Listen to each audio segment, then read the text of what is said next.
Good evening, everyone. Welcome to the free workshop on guidelines for early researcher. My name is MD Faisal Ahmed, and I'm delighted to be your host today. Bangladesh Institute of Innovative Health Research (BIIHR) is a non-profit research-based organization dedicated to build a research culture among students in Bangladesh. We offer a variety of range of programs and workshops designed to equip you with the skills and knowledge necessary for successful research careers. Today's workshop will be facilitated by Professor Marwa Khua, who is an associate professor at the Higher Institute of Information and Communication, Rabat, Morocco. Before we begin, here are a few ground rules to ensure a smooth and productive session. Firstly, please keep your microphone muted. And if you have any questions during the workshop, feel free to type them in the chat box. We will address them in the Q&A session. Engage actively when facilitator asks you any questions. Now I will hand over the microphone to Professor Marwa Khua to start the session. Hello, ma'am.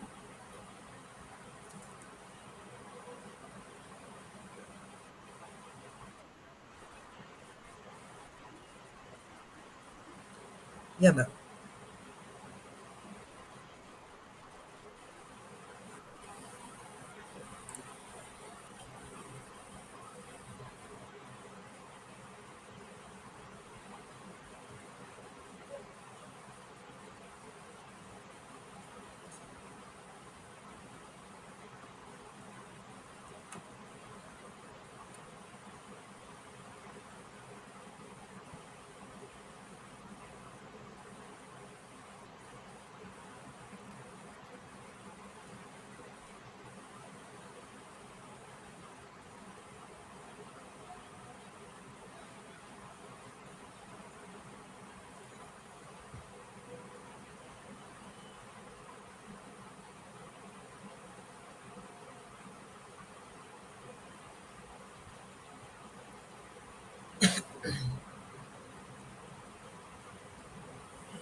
No problem.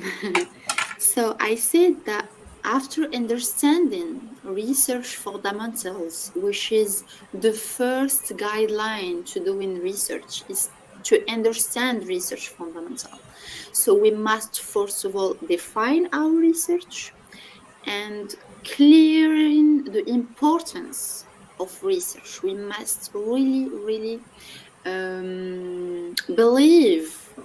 believe in the fundamentals of research.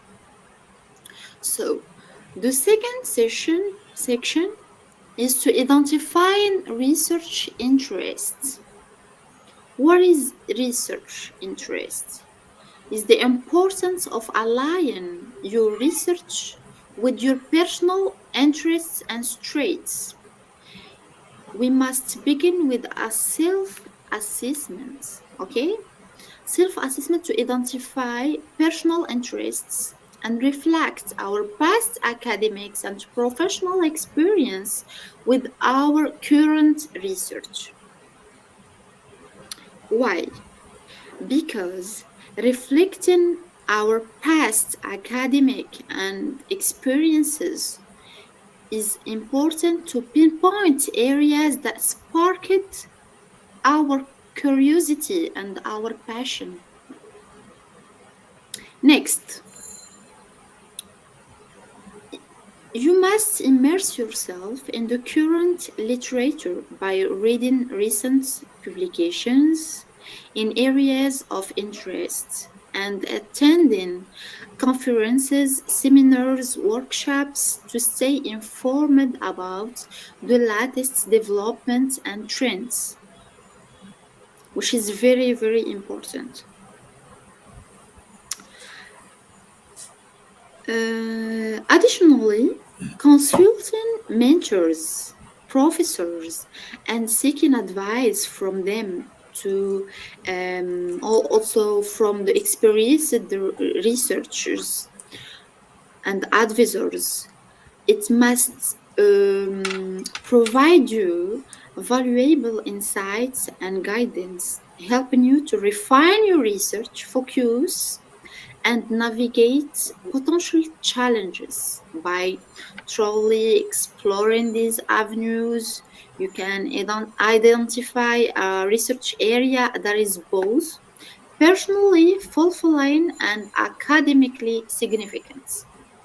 Okay, so this is the second guideline for you as a early researchers. You must really identify your self-assessments with exploring the literature and consulting the mentors, the supervisors, and the professor in your school or in your university.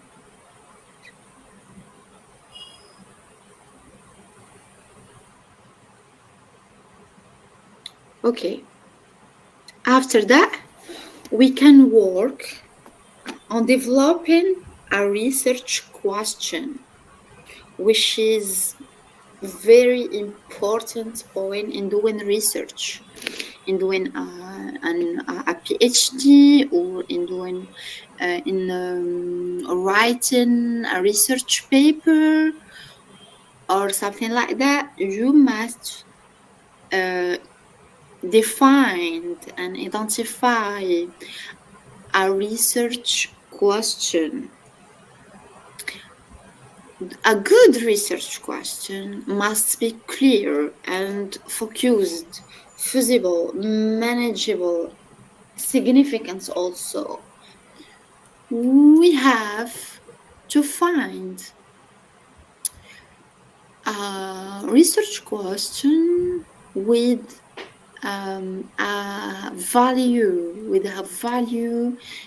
in research field, in your topic. Okay, so after that we have to formulate this question, because in the beginning it's not seem like a question, it's like a topic, it's like that. We have to formulate it and rephrase it and make it a research question by downing a specific issue, a specific problem that we have to find the answers by doing research. So research, in my opinion, research is a way to doing research. We do research through research. Okay, so we can ensure a gap in the current literature. We have to find the gap in the knowledge to find and research a research question clear and manageable.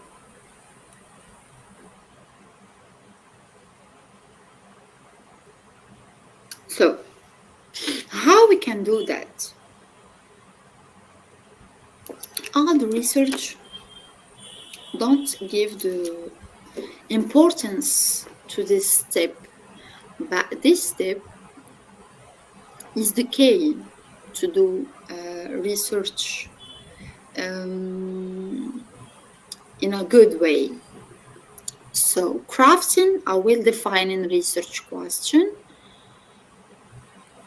is the key to find and to develop a successful literature review. How we can do that? Because we must asking yourself, what is the central issue I want to investigate? What is the question I want to answer? What are the concepts involved in this question, etc.? And in this way, we can frame a question to guide our literature search and to develop our synthesis. Refining the question is an iterative process. We must consult our advisor, of course, our colleague at the laboratory, in our school. We can also request We can also request the opinions of another professor in another universities or in another countries. Okay, this is very useful for you to align it with your research goals.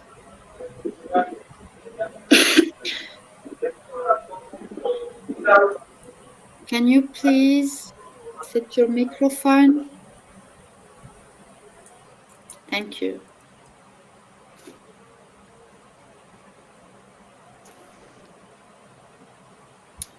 So,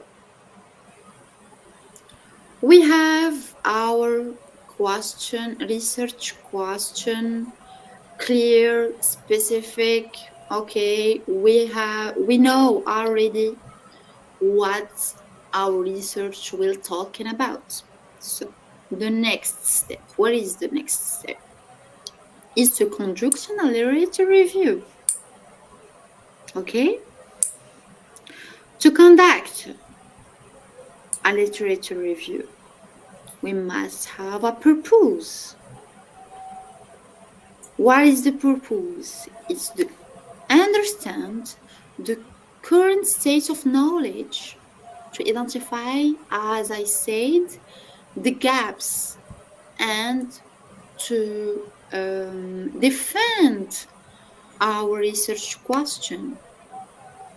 The steps, I will explain that in the other slides, is how to find the relevant literature review, how to use that databases, and which databases are indexed in the world. We have Scopus, Web of Science, PubMed, Google Scholar, etc. So, to conduct a literature review,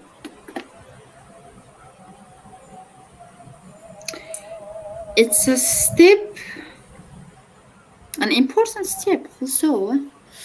It's an important step in the review process.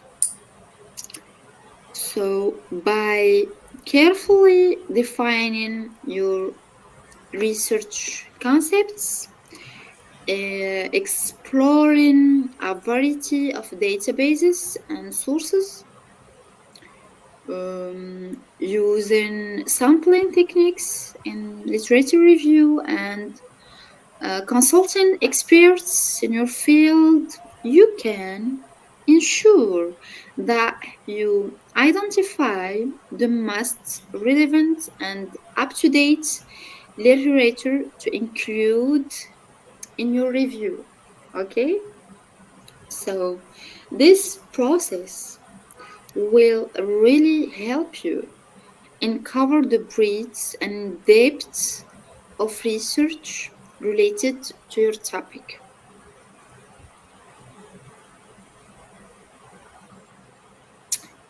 Because if we have to define the literature review, we can tell there is a comprehensive summary of the current state of knowledge, but on a particular topic.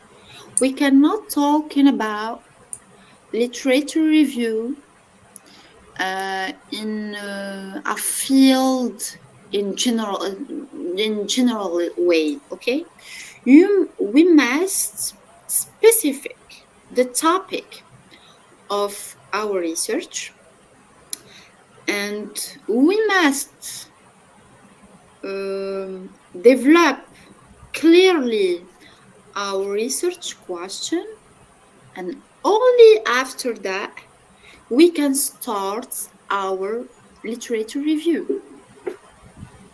We can start conduct our literature review. Okay, so it's an essential but a critical examination of what is existing research, theories, debates, etc., and where is the gap in the literature.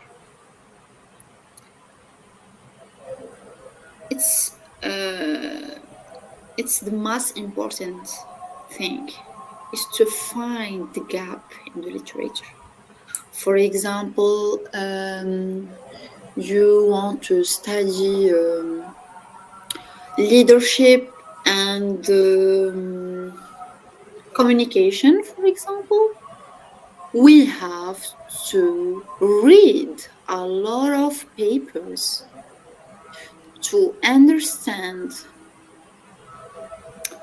the relationship between leadership and communication. But your topic and your research question will be about the gap that you didn't find or you didn't understand between leadership and communication. You have to read and read and read, analyzes and find the gap in the field. If you find the gap, you will provide a clear question, and so you can already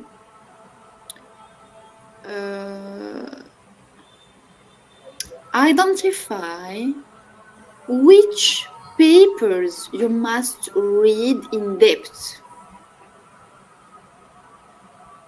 and you will not read all the papers about communication or all the papers about leadership, but only the papers with the gap to find the references that will be useful and helpful for you to constitute your literature review.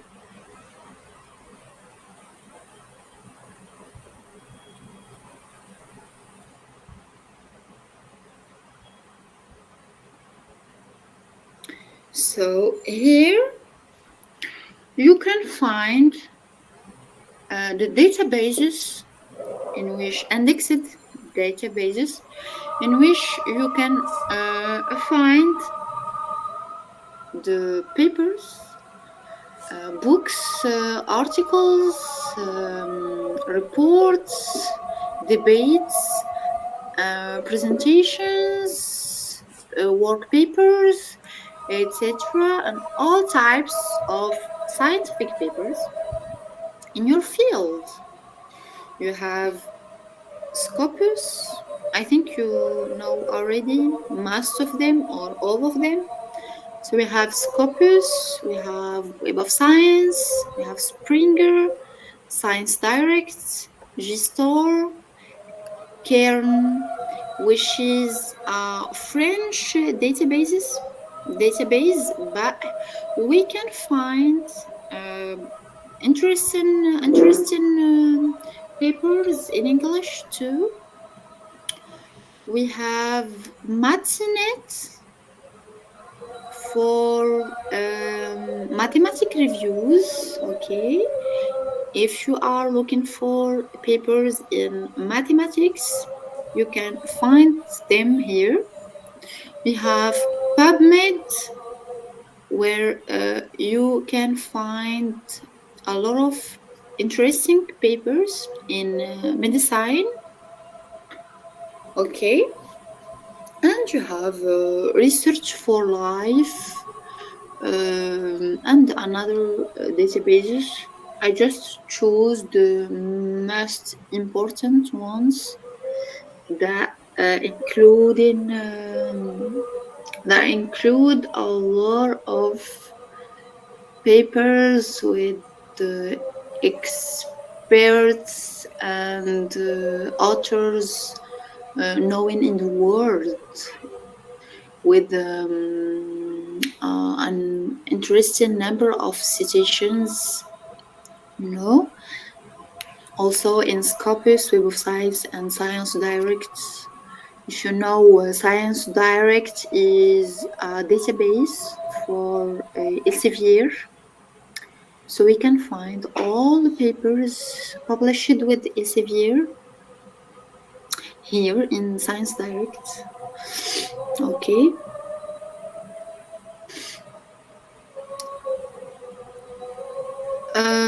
You have also Google Scholar, which is a research of Google, but only for scientific papers. Okay,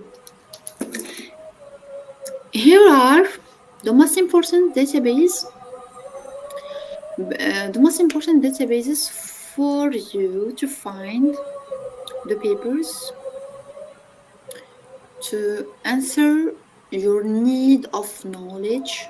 Okay, but if you can't find a paper here because it's open access, but not the papers are free. Okay, a lot of papers need teas to get them, to read them. Okay, so we have 𝐶hub.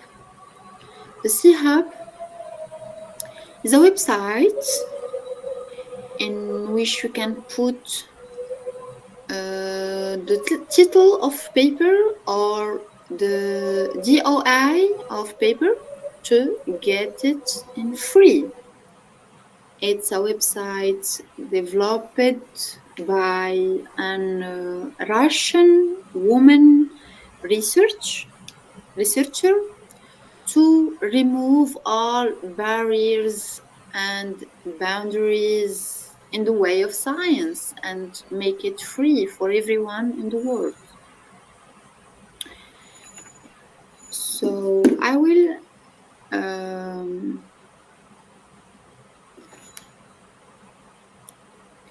for example, here we can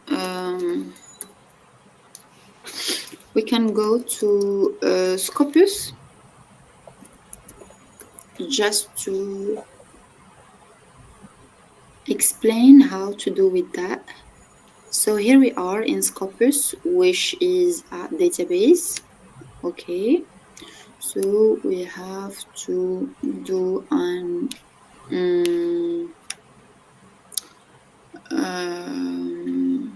search about, for example, Kaufman Daniel. Okay, just an example. Here we have all the papers published in journals indexed in the Scopus database. From this author. Okay, so we have a lot of papers. Here's the ASH index, affiliation, the city, the country. Okay, we can choose this one from Washington, and we have all the papers here. Okay, we can choose this one. Voice or public sector management. We can click here to open it. It's a book chapter, but it needs fees. So if we put it here, it's published in Taylor and Francis online.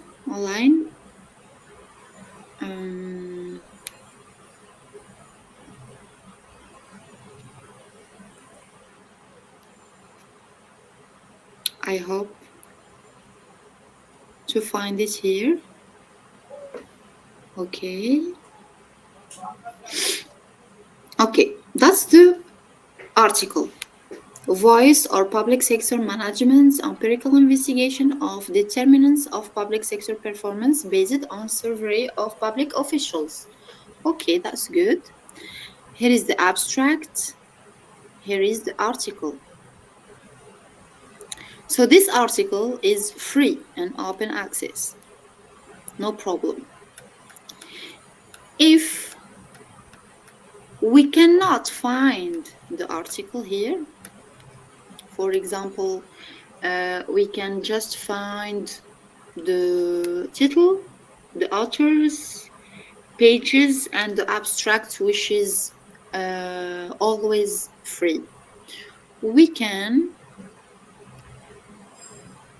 take this one, copy, and go to CHub and pass the DOI here, and to open it, we find the article as published in the journal. Okay, so here is the journal of Applied Economics.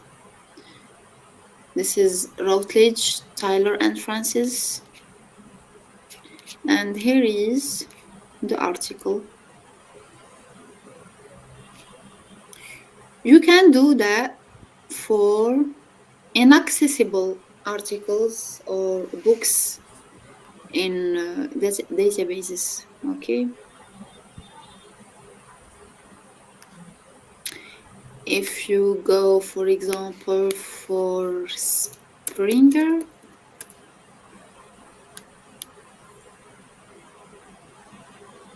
it's the same. We can put here on good governance, for example, which is my field of research. So we can artificial intelligence, the common good, democratic deficit at AI governance. Okay. So we find the article here.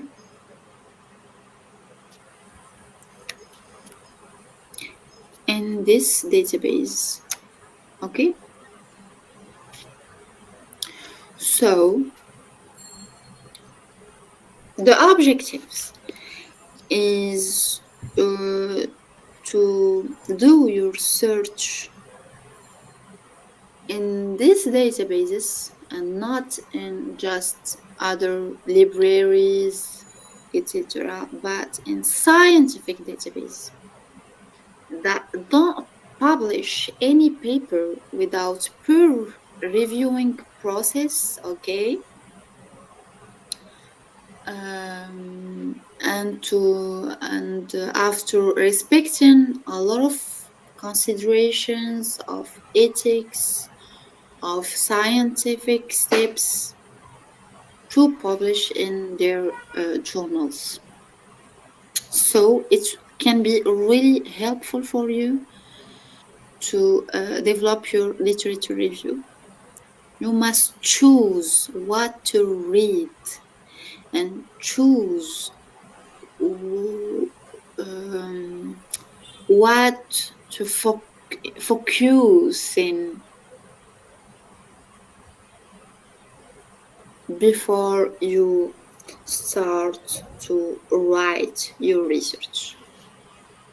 It's all about these first steps: research question and literature review. So here we already find it. If you don't find, you can use the CHub to find any article without paying any fees. Okay, so here we are. Now, we have a lot of types of literature review. Okay, now we did our search. We have selected our papers, our books, etc. But before start writing our literature review, we must know all the types of literature review and then choose which one we can develop in our research. So, first of all, the narrative literature review, which is the traditional one, the classic one. Okay, it's about summarizing and synthesizing the literature on a particular topic with a descriptive approach and providing background information like telling that Kaufman said that governance is a way to manage research, etc. And according to another author, we can tell that governance is not a way of management, but it's a philosophy of living. It was just an example. Okay, that's a narrative literature review. So, traits of this type of literature review is broad overview. So, we can really have an holistic overview. It's very easy to understand. It's flexible also, but it's not exhaustive and it's very subjective. Okay, because we choose references to cite in our works just because we liked it. Okay, so it's a very subjective way.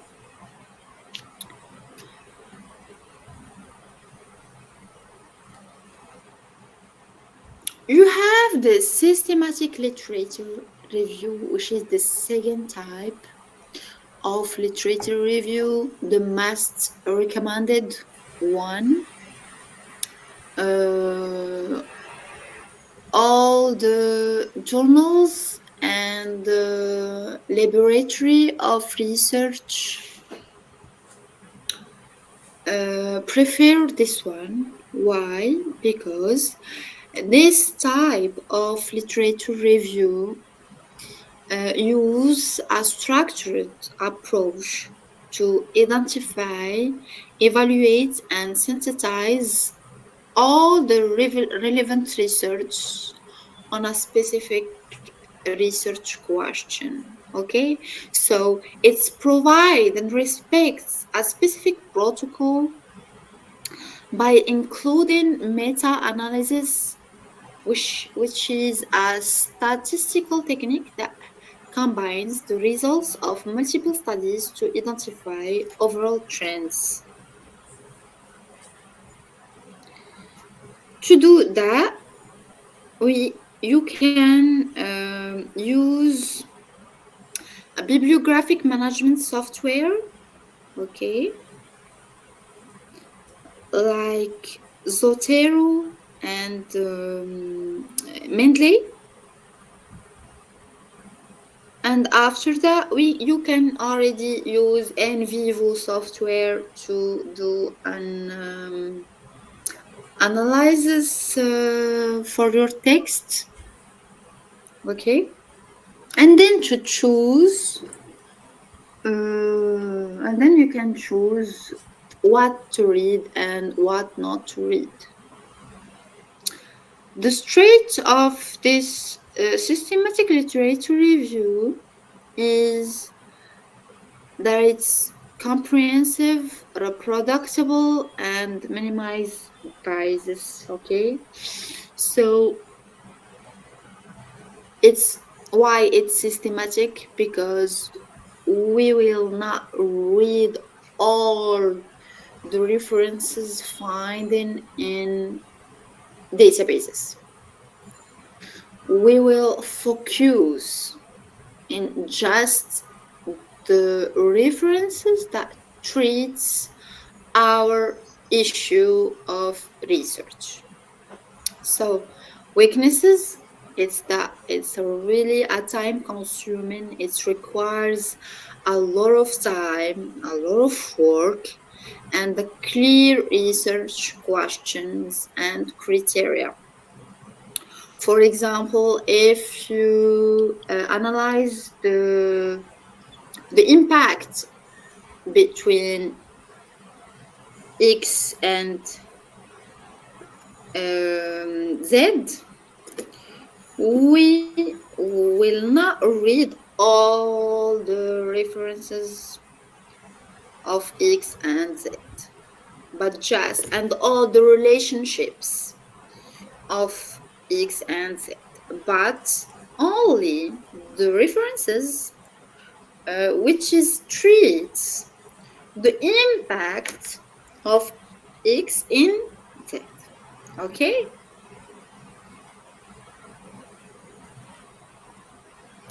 So we have already the critical review. Okay. This one, it's not really recommended for early researchers because it requires expertise in the field. Okay. So after years of research in just one topic, just one field, an author, after published a lot of papers, a lot of books, etc., the author can provide a critical review, okay, to evaluate the quality of existing research and offering after that a detailed analysis and critical review of it. It's required an analytical and interpretive, involves also comparing different perspectives and methodologies. So as I said, it's a deep, really deep analysis with critical insights, but it requires expertise in the field. And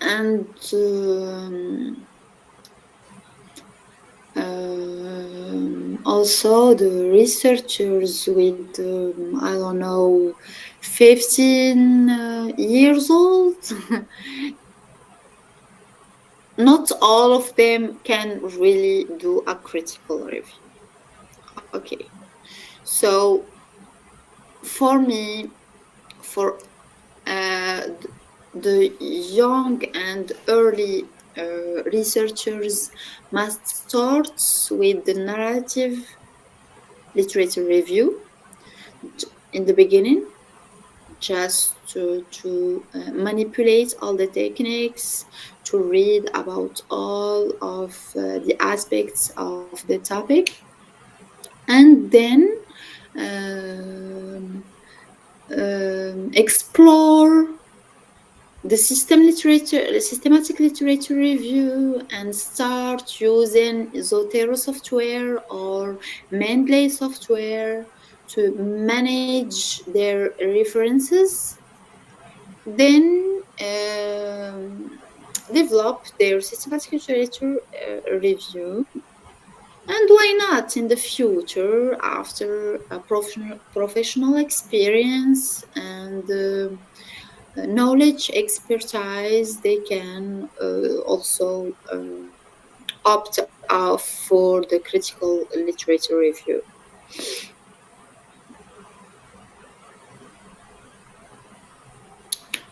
Okay, here we have how to cite the sources properly. Like here, for example, in this paper, we have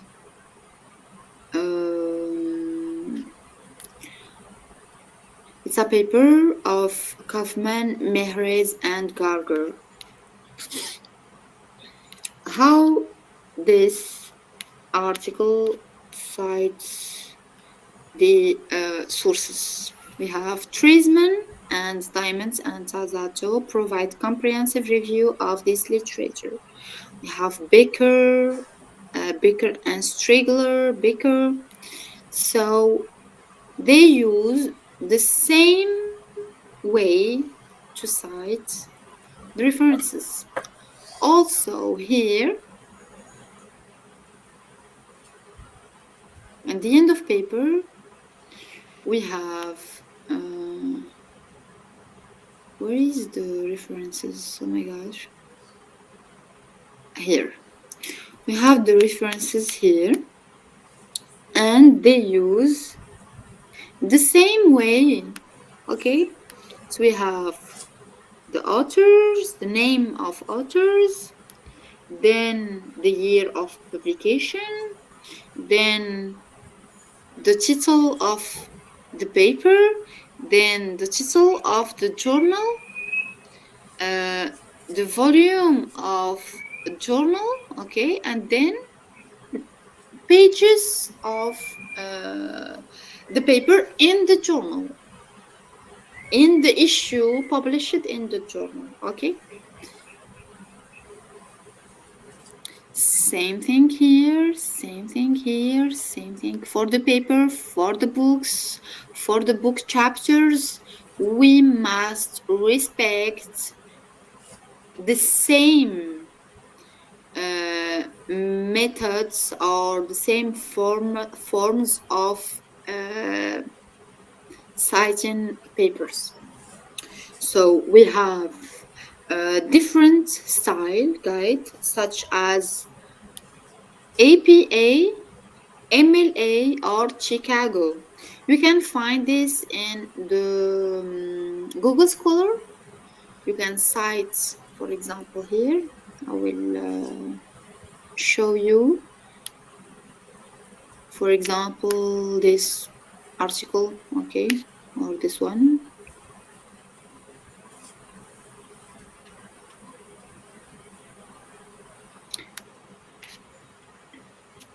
We have the article to cite this article.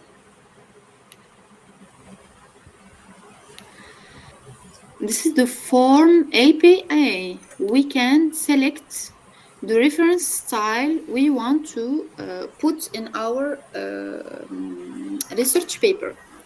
And you must know that a lot of journals requires a specific reference style, and you can find it in the guidelines of authors in the site web of the journal which you want to publish. Okay, so we can choose the APA or the Chicago or the Harvard or another one. Okay, for Tyler and Francis, there are just three styles. So as you can see, the order of contents of citations change in function of the reference style it choose. Okay, here we can make public governance. It's one of my articles, okay.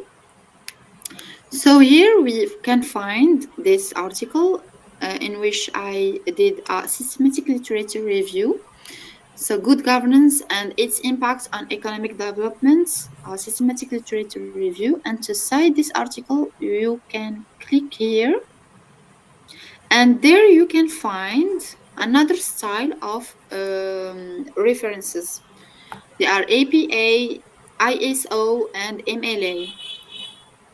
So as you can see, the APA is the most popular one. Okay, it's about the American Psychological Association, I think. It's the just the abbreviation. And here, the difference is just the order of citing. Here we put just the last name and the first letter of the first name,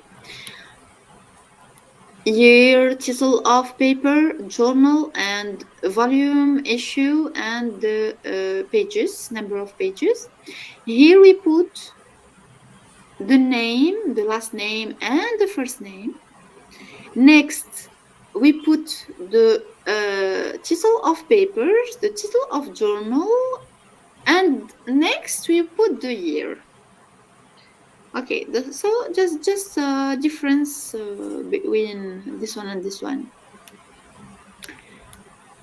So in general, it's the APA one, but you must read the condition of publication in the journals to know which one you can choose, and you can follow just the guidelines in the website of the journal.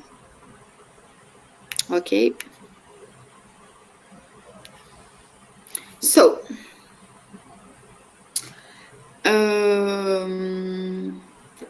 here I just mention in-text situations, so carefully incorporate in-text situations to link each source back to your reference list.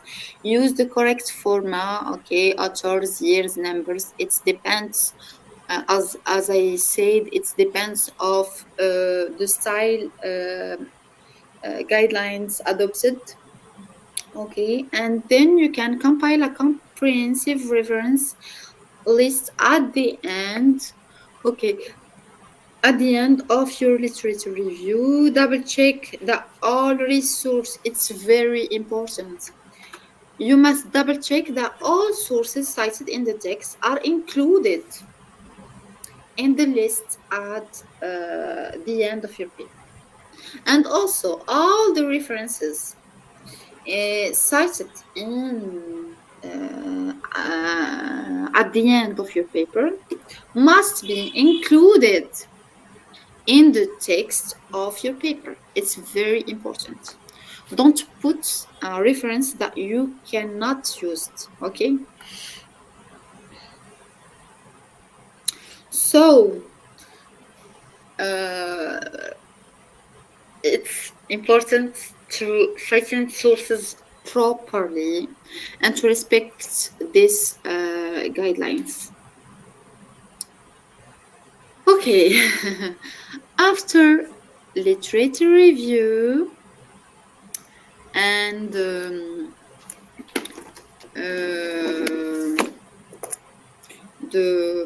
theoretical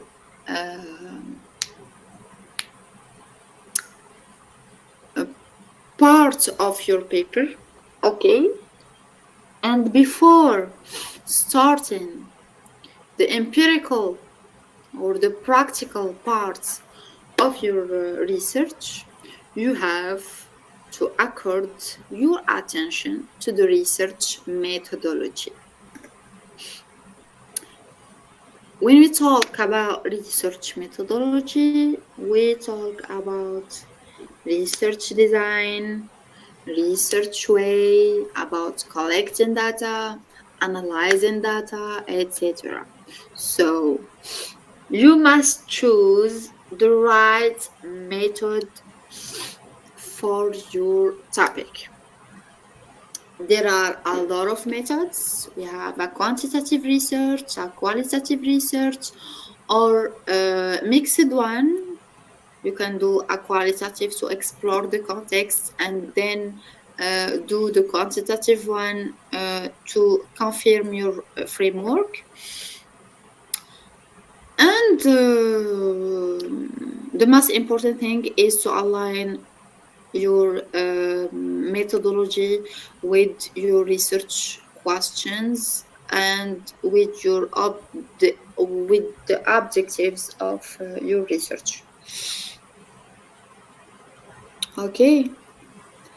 To doing that, you have to design your study. And to design your study, it's mentioned in the objectives of this workshop. So what types of research design we can do, and what's the difference between this design research. So designing research is a part of the research methodology, okay? And it, as I said, it depends on your research question and of the issue of your research, the objectives of your research.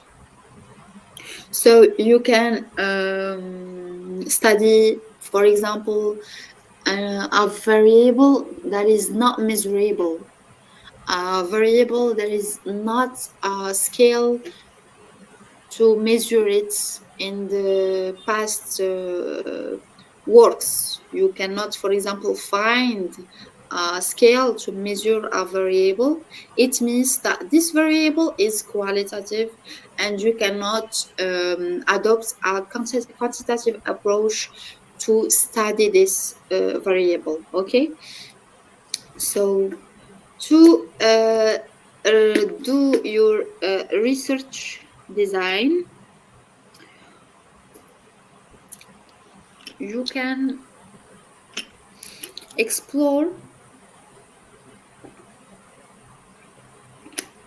we will I'm sorry, we will explore here different research designs. Okay, so first of all, we have the quantitative research design. It's the quantitative methodology. And in quantitative methodology, we have a lot of research design, such as correlational design, descriptive design, experimental design. Okay, and then we have the qualitative research study with case study, thematic content analysis, and grounded theory. I will explain one by one. Okay, so in a very simple way. I will not make it complicated. I will make it very simple. The quantitative research design, okay, includes correlational design. Correlational design examines the relationship between variable without manipulating them. It's just about the correlation. Okay, so we will examine the relationship between different variable like communication, leadership, or another variable without manipulating them.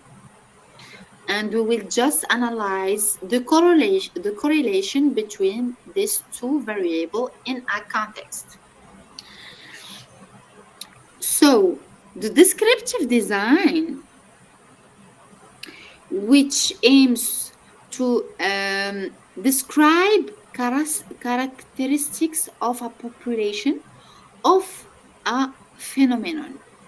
Okay, there is no correlation, there is just a description of a context, a description of a population, of the culture of a population, of a religion of a population, of an educative system of a population. But we will just describe this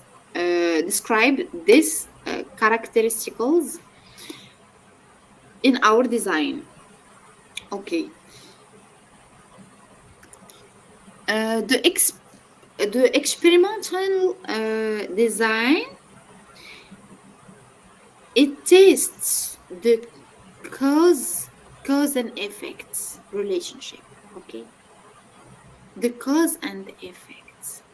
there is the difference between the correlational design and experimental design. That in this one, we manipulate one or more variable and controlling the others to um, analyzes the impact or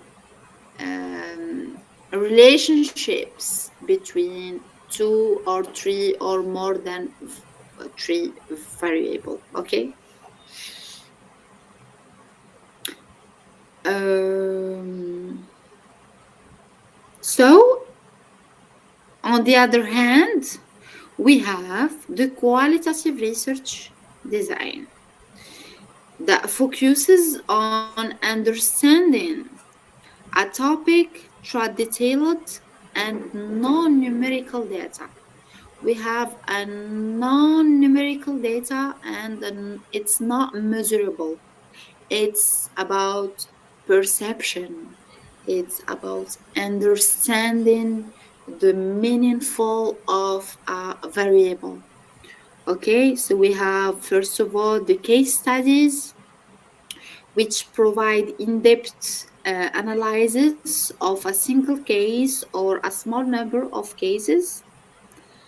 For example, we will study the the educative system in Bangladesh and to tell the characteristical of the educational system, the Bangladesh case. Here we are talking about the perception of the population about the situation of educational system. And to do that, we will explore the case of Bangladesh or the Moroccan case. Okay. Now here we have the thematic content analysis. It's used to identify patterns or themes in qualitative data from interviews, focus groups, and another sources. Okay. And in the end of qualitative research design, we have grounded theory, which is which means generating theories based on data collected during the research. It's the opposite of the quantitative design. In the quantitative design, we start with the theory, and then we have to do the research in depth and empirical research to test the theory and the inputs of our theoretical framework. Here, in grounded theory, we do the opposites. We collect data from during the research, and based on data collected, we can generate theories. Okay, and this one requires expertise and experience to do it. It's not really easy to do, okay, because it really needs and requires a certain degree of understanding and knowledge in the field. So each of these methods serves a distinct purpose and is chosen based, as I said, on the research questions and objectives. For me, you can tell me which one is the best. But for me, the best research design for a particular study depends on the research question, of the type of data needed, of the resources available, and also researchers use a combination. You can use a combination of different designs in a single study. Okay. In a few years, I did my PhD thesis about good governance and organizational commitments. And in my thesis, I used a mixed approach, mixed methodological approach. I used the qualitative research design to explore the context of my study. I did the interviews and the thematic content analysis to analyze my interviews. And then I did the quantitative research design, and I worked on correlational design. I didn't find an important results as expected, so I did also the experimental design to really understand the impacts, significant impacts of the good governance on the organizational commitments. So you can really use a combination of different design. It depends on your research question. It depends on your if it's just a paper, just an article, or a thesis. It depends also of your supervisor. There is a professor that don't like really the qualitative research and like the quantitative one, because for them it's measurable, it's exact, it's okay, it's clear. But for another professors, the qualitative research are also important for better understand the variable and to better explore the perception and the perspectives, different perspectives of variable in mind of people. Okay, so it's a choice. It's a choice to make. It depends also of you as a researcher. You can find your purpose in another, in one design and not in another, if you know what I mean. So we have our research design. We draw data up. Is it's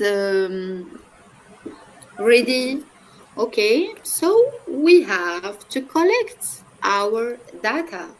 We have to move on and start the empirical study and the practical study. So to collect data, we must follow the research plan strictly to maintain accurate and organized records. We must also define our sample, and then after collecting data, we can analyze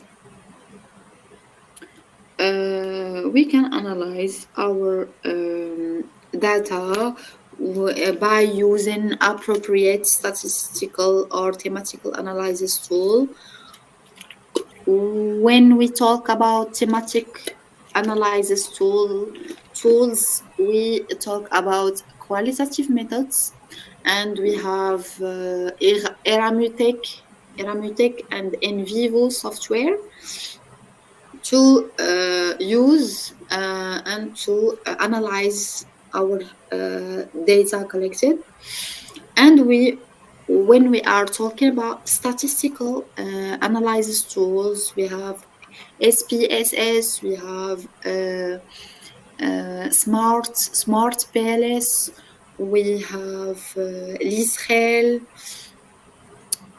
etc. And then we must interpret our findings in the context of the research question. And it's the if really we do that, it's the end of our paper. It's just about collecting data, analyzing data, and interpreting our results to make the relationship with the theories, and discuss about our expectations. If really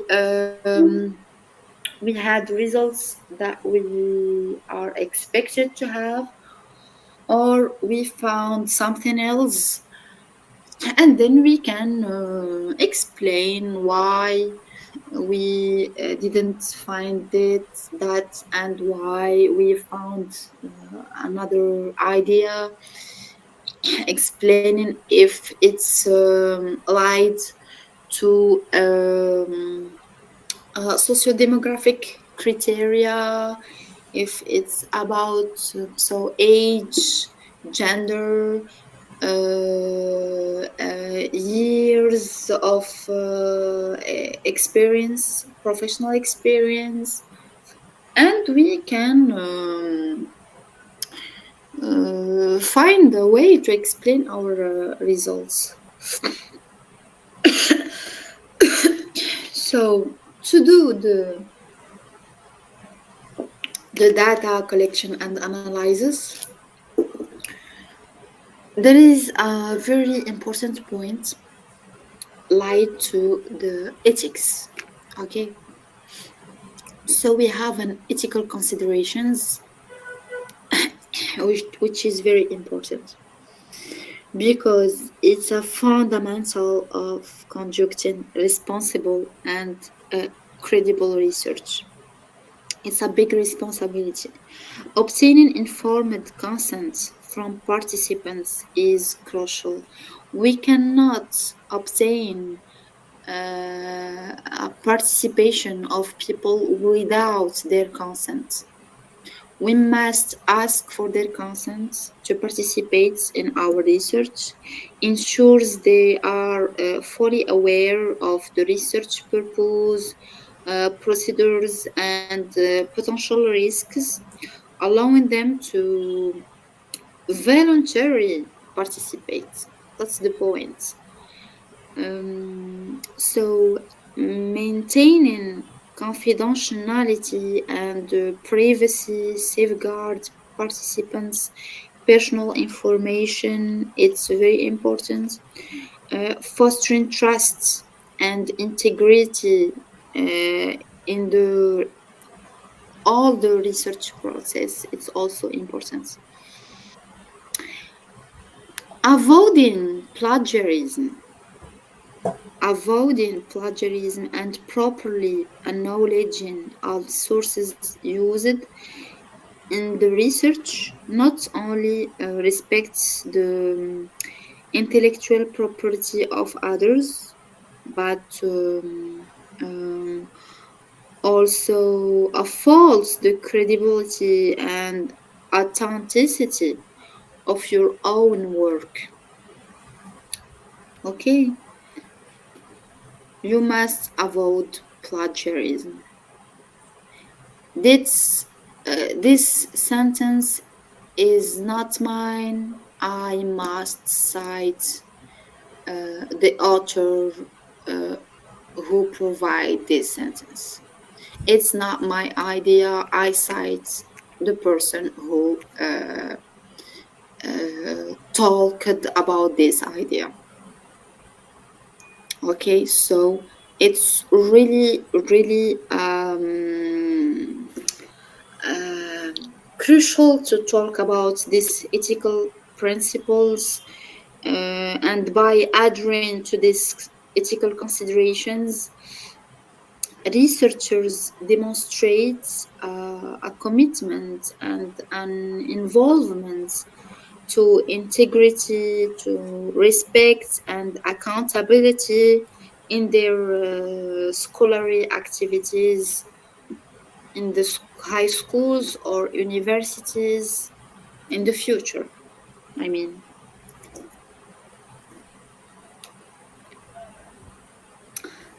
then you can write and publish your paper. Okay, so after interpreting your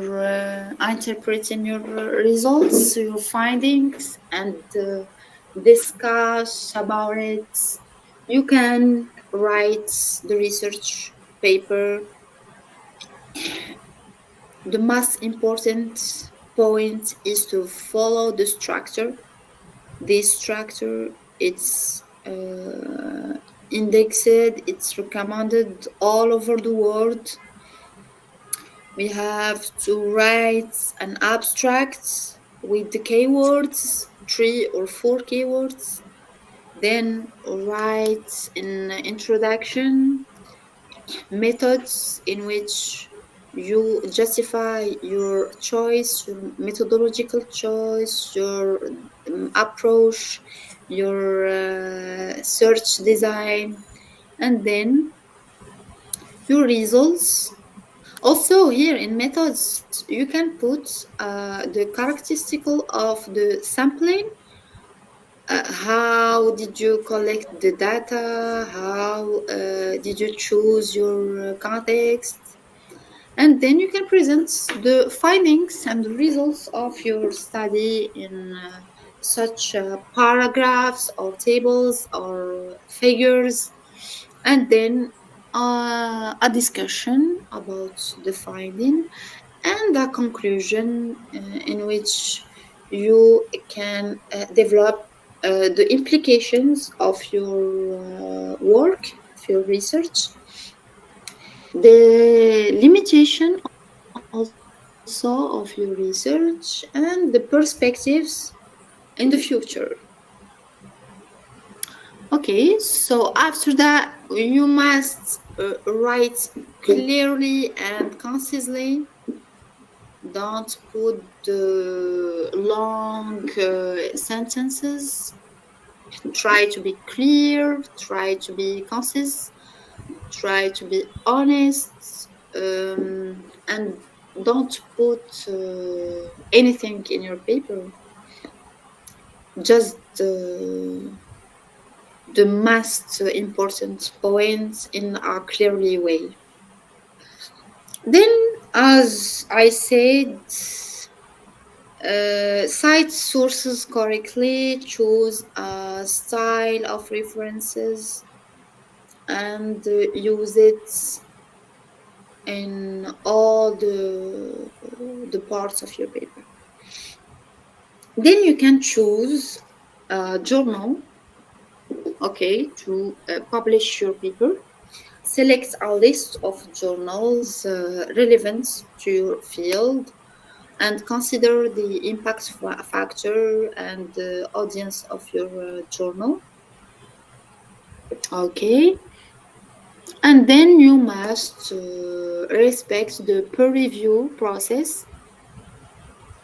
Be prepared for feedback, for revisions of the reviewers.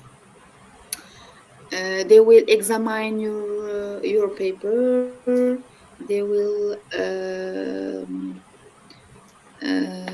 tell you and give you remarks and feedbacks to make it more to make it better, okay, and to make its quality more higher. And then you must respond the reviewers' comments constructively, respect their remarks, and follow the directive. Okay. to enhance the quality of your paper.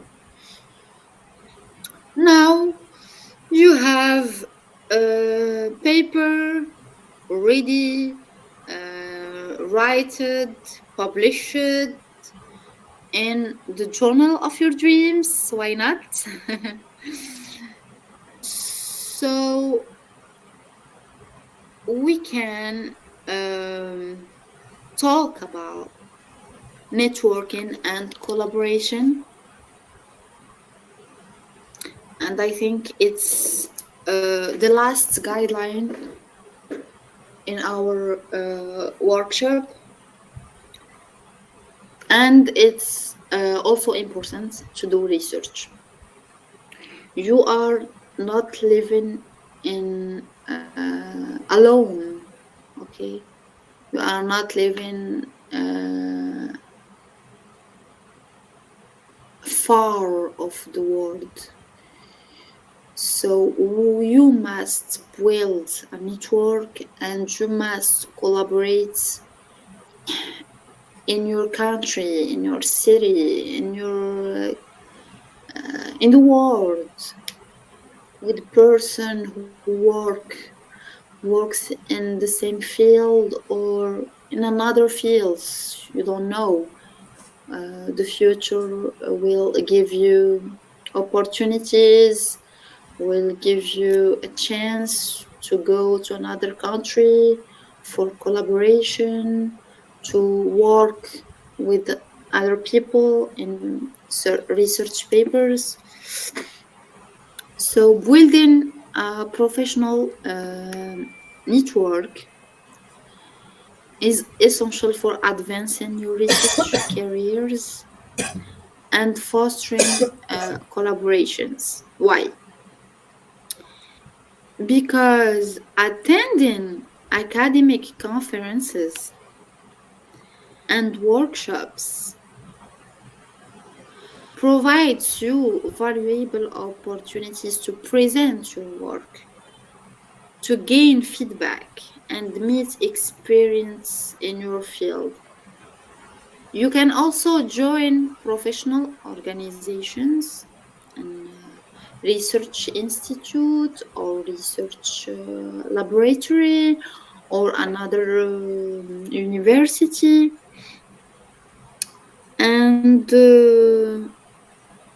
this connects you with a community of like-minded individuals and keeps you informed about the latest developments in your discipline. That's important.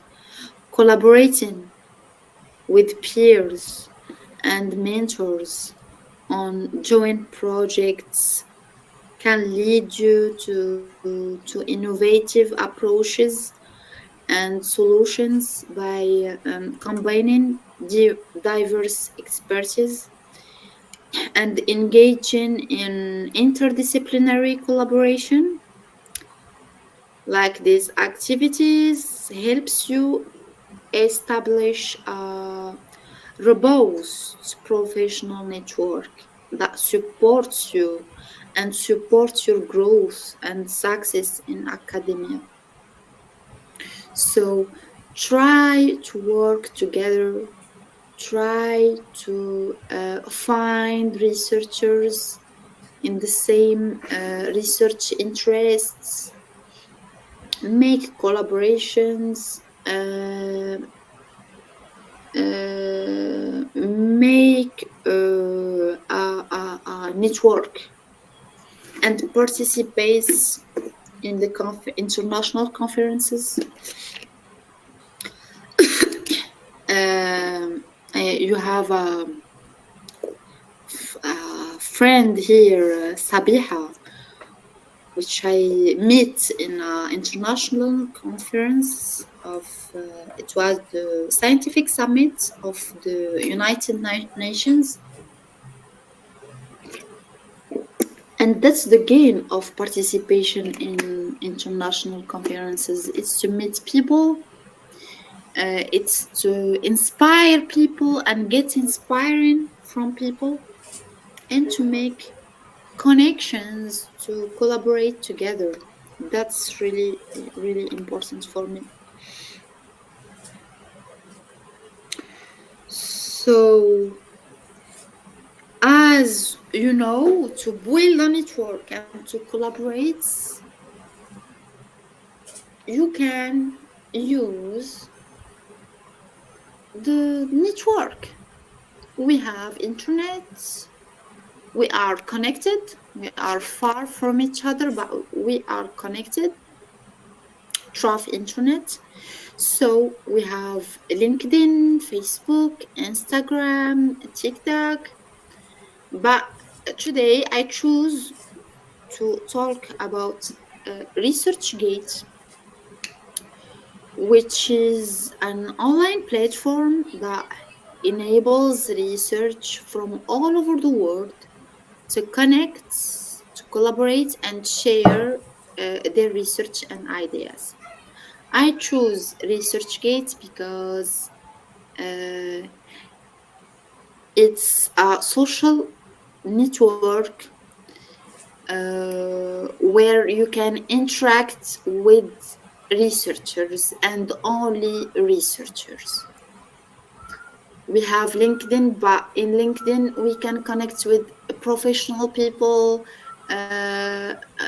with different professional, etc. But at ResearchGate we have just researchers, just people who do scientific research, and all the ideas shared at research in ResearchGate are just scientific ideas and ideas about topics in theoretical or practical way.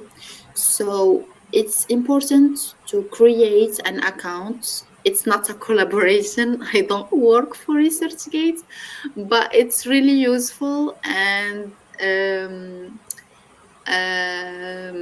it's useful for you to connect with people, to collaborate with people, to find the most famous authors of your field, if they're still alive, of course. You can find them here and ask them for more details, or just to discuss Of course. with them about your field, about your interests. If you find any difficulties, you can ask a question here, and you can answer also a question of people. I will show you. So here are the research gates. Okay, it's my account. Here you have this is the interface of the website. You can only download the application in your phone. So here is your profile. You can put here your information, etc. We can have interested score, number of citations, and our ASH index. Introduction about you, your disciplines, your skills and expertise, your languages, contact information, activity of ResearchGate. So here, when you put your disciplines, for example, here I put public administration, managerial economics, political economy, and when I go home here at home, I find papers talking about my disciplines. Okay, so the algorithms of the websites will show you papers or authors that share papers and works about your discipline, and it's really important. So here you can send messages and answer messages. Okay, Here you can ask a question, a technical question, or start a discussion about an issue or a problematic. Here we have a question asked by Rolf Kahan. He said that he's trying to respond to requests for a reprint and it gives him a message in a red box, an error code, nothing more. And he didn't know why, and he asked the scientific community to answer at his question. So it's a technical question. Here we have a question about war between Russia and Ukraine.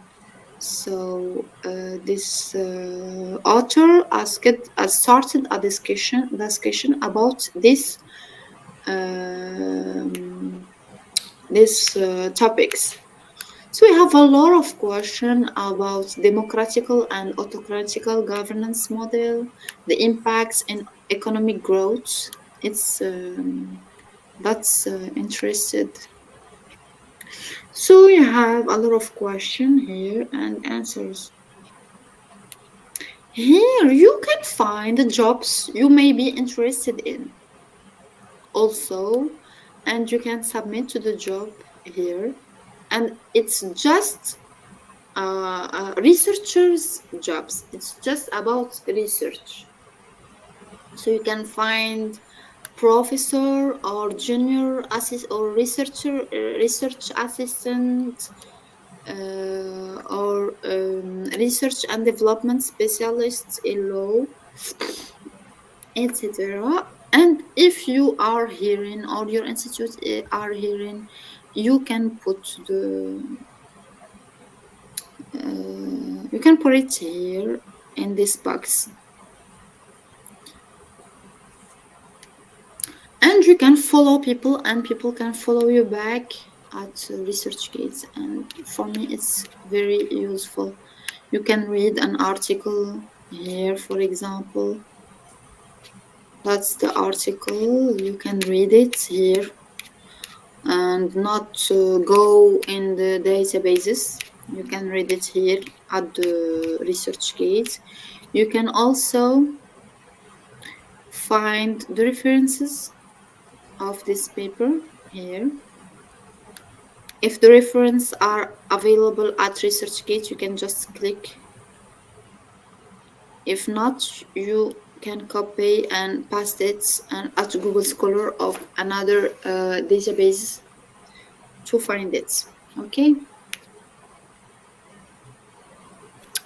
So it was just a break, if you want, to talk about ResearchGates, and I really appreciate the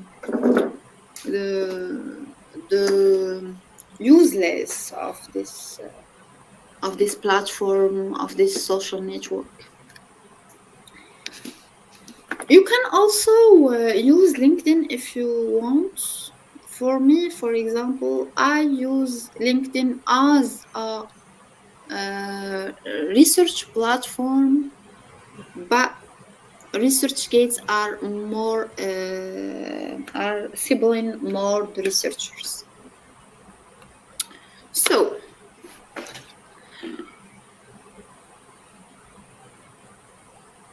what is the K? Why I put this question here? Because now that we've got the guidelines for successful research and talk about all the points, important points, the question is how or what's the secrets? What's the key of doing research? So for me, it's about managing time and resources. Managing time and managing resources.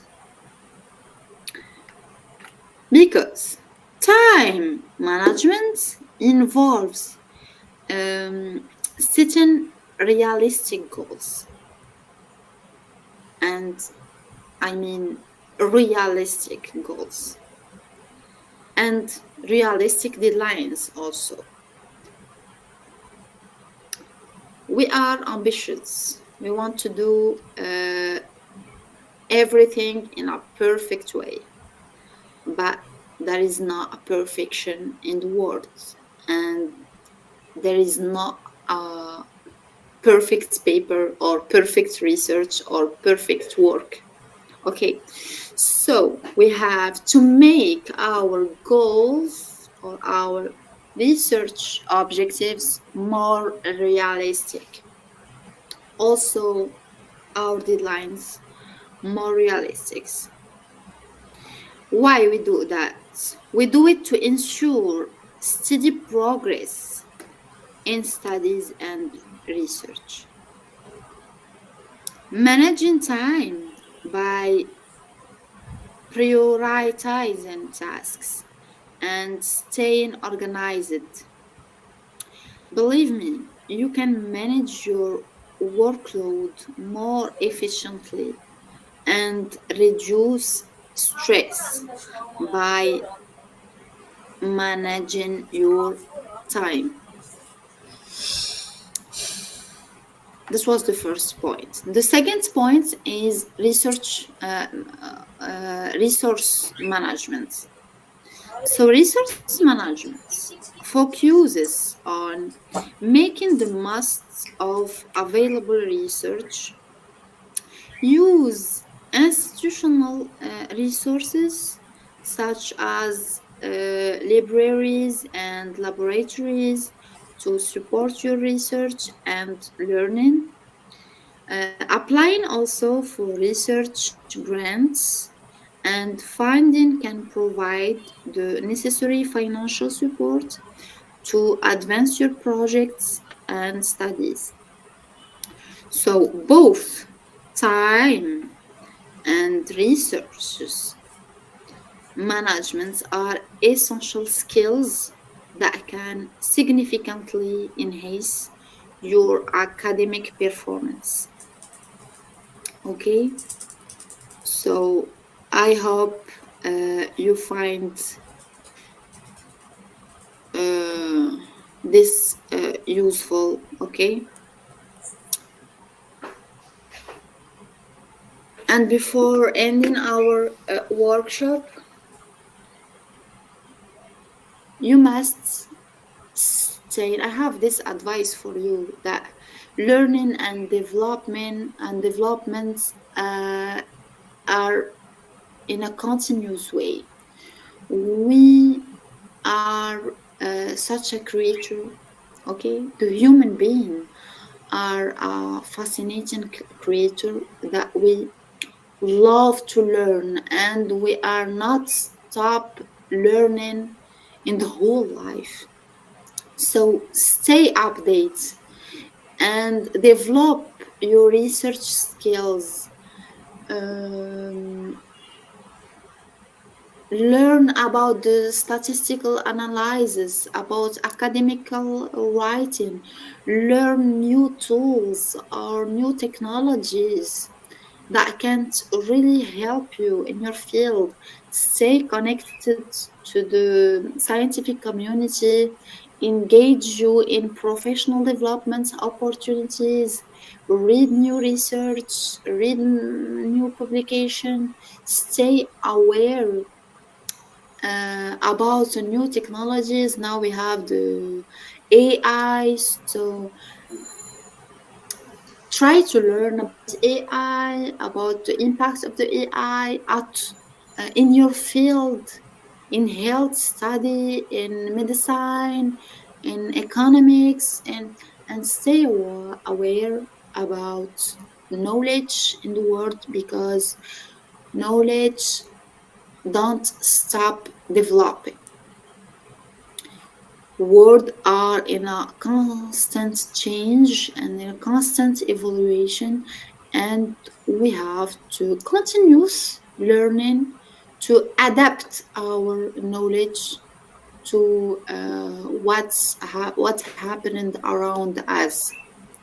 So I hope that you find today's workshop informative, inspiring, and practical. May it serve as a stepping stone towards a successful and fulfilling research career. Here you can find my account, ResearchGate and LinkedIn accounts. So Marwa Khoya, and I share with you also my email, so you can text me if you have a question or if you want to just stay connected and keeping in touch. So thank you, and thank you so much for the Bangladesh Institute of Innovative Health Research to inviting me and to organize this workshop. So I set the mic to Mr. Ashraf so we can move on at the question and to answer the question if there is a question. Thank you so much. Thank you, ma'am, for giving us time and giving us such a wonderful workshop. So, if anyone has any queries, please don't hesitate to ask and hand raise.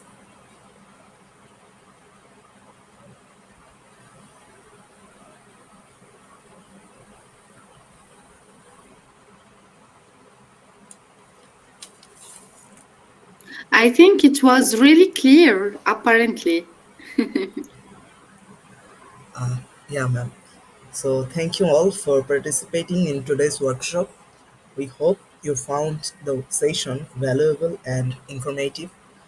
I would like to remind you that registration for our research internship program and our campus ambassador program are currently open.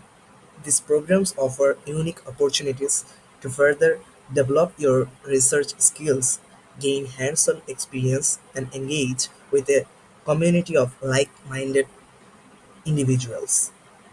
Have a great day, and thank you once again for joining us. Thank you so much and see you next time.